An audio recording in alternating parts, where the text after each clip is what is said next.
segmen Sapa Dunia di Kompas Pagi bersama saya Brian Jabli.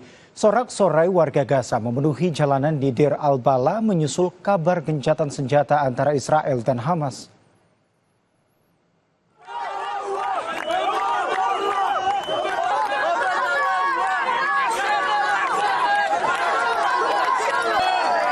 Warga Gaza ramai-ramai merayakan datangnya saat yang mereka tunggu-tunggu selama ini. Kebahagiaan dirasakan warga Gaza yang berharap dengan adanya gencatan senjata mereka bisa pulang ke rumah masing-masing secepat mungkin.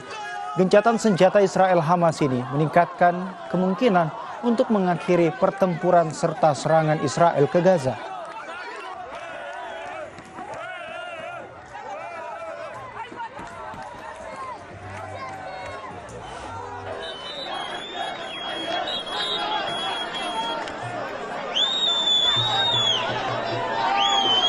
Kebahagiaan juga dirasakan warga Gaza yang berada di Khan Younis.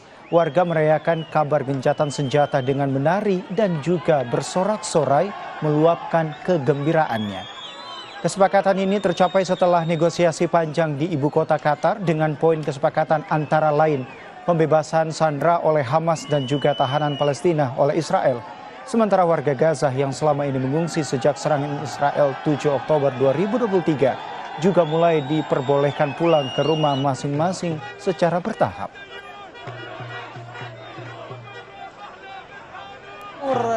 حلو كثير والحمد لله رب العالمين انها تم الاتفاق وانه راح نروح لبيوتنا لاهالينا لاحبابنا صحيح انه بيوتنا راحت احبابنا راحت اخوتنا اهالينا. Sementara itu, saudara, serangan Israel masih terus berlangsung di Gaza meskipun telah ada kesepakatan gencatan senjata antara Israel dan Hamas. Serangan terjadi di kawasan Sheikh Radwan menyebabkan setidaknya 10 orang tewas dan 10 lainnya terluka. Militer Israel juga meledakkan sebuah rumah di kota Gaza hingga mengakibatkan 18 orang menjadi korban.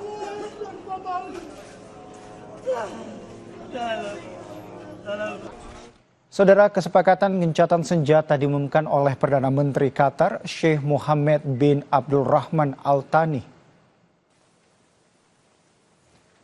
Kesepakatan gencatan senjata Israel dan Hamas disampaikan di ibu kota Qatar, Doha, setelah negosiasi panjang dari berbagai pihak.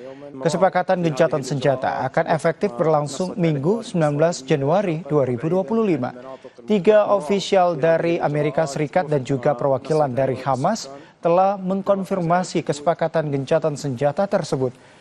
Kesepakatan 3 tahap yang diumumkan pada hari Rabu di ibu kota Qatar menjanjikan pembebasan puluhan sandera yang ditahan oleh militan di Gaza dan ratusan tahanan Palestina di Israel dan akan memungkinkan ratusan ribu pengungsi di Gaza untuk kembali ke tempat tinggal mereka yang masih tersisa. Meski demikian, saudara, perwakilan Perdana Menteri Israel Benjamin Netanyahu menyebut detail akhir dari kesepakatan itu masih dibicarakan.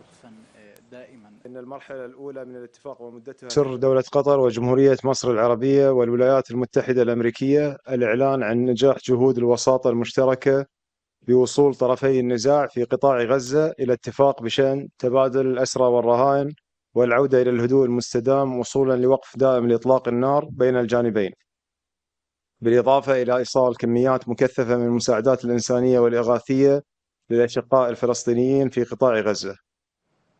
Kita ke sorotan selanjutnya, saudara. Sejak awal perang Israel-Hamas di Gaza, relawan dan tenaga medis di RS Indonesia di Gaza menjalani aktivitas dengan berbagai keterbatasan, bahkan sempat harus mengungsi ke selatan. Kini harapan adanya gencatan senjata membuat mereka optimistis bisa kembali maksimal merawat pasien. Selengkapnya ikuti laporan tim VOA berikut ini untuk Anda. Menjelang transisi kepemimpinan Amerika Serikat pada 20 Januari, Joe Biden kembali mendorong berakhirnya perang di Gaza.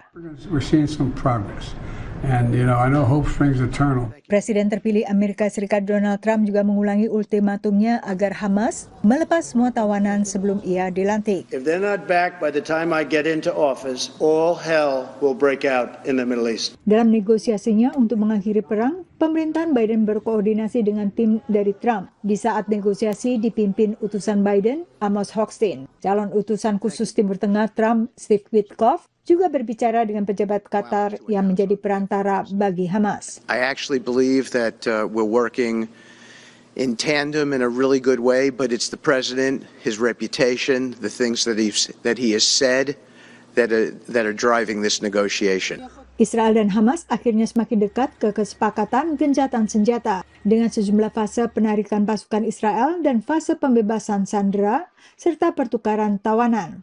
Perang Israel-Hamas telah berlangsung 15 bulan dan sejak awal perang, Rumah Sakit Indonesia di Gaza Utara sudah ikut terdampak.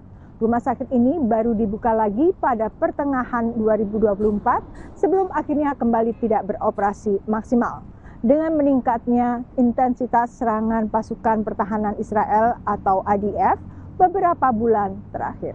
Begitu wilayah utara Gaza kembali bebas dari pertempuran, Mercy Indonesia siap untuk kembali ke Rumah Sakit Indonesia. Informasi terakhir, kondisi pasien-pasien yang ada di dalam ini relatif stabil gitu ya, jadi tidak membutuhkan perawatan intensif, tapi masih dalam pemantauan. Teman-teman yang berada di dalam rumah sakit ini ya, sekarang dapat sumber listrik dari sisa panel surya ya. Jadi di Rumah Sakit Indonesia itu ada panel surya, sebelumnya banyak ya, kena serpihan bom, ada yang rusak, tapi sisanya ini masih bisa dipakai dengan waktu terbatas. Menurut Habib Hadiki, gencatan senjata akan memudahkan perawatan pasien. Tetap sama ceasefire dan bantuan internasional logistik ya, terutama itu bisa masuk gitu ya. Menurut seorang ahli beda Mercy, perang membuat pelayanan kesehatan tak bisa optimal karena tenaga medis harus mengantisipasi adanya perintah evakuasi. Nah, pada saat itu juga kami mulai perjalanan dari Rumah Sakit Kamal Atwan sampai ke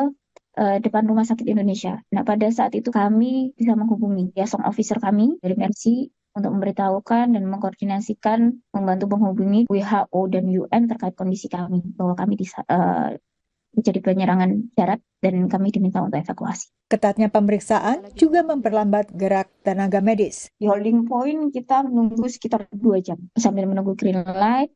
Akhirnya ketika kami diarahkan boleh melanjutkan perjalanan, kami sampai di checkpoint. Nah, untuk daerah-daerahnya nggak begitu hafal, tapi yang pasti sebenarnya itu dekat.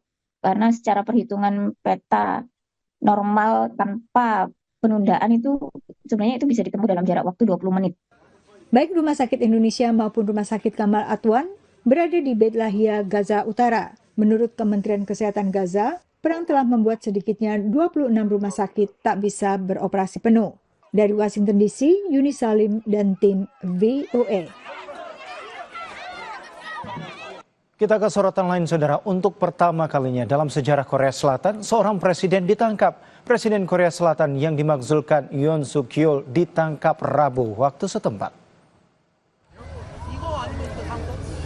Yoon ditangkap, saudara, setelah ratusan penyidik anti korupsi dan polisi menggerebek kediamannya. Ia lalu dibawa ke kantor investigasi korupsi untuk pejabat tinggi. Yoon yang menghadapi dakwaan pemberontakan atas upayanya yang singkat untuk memberlakukan darurat militer bulan lalu.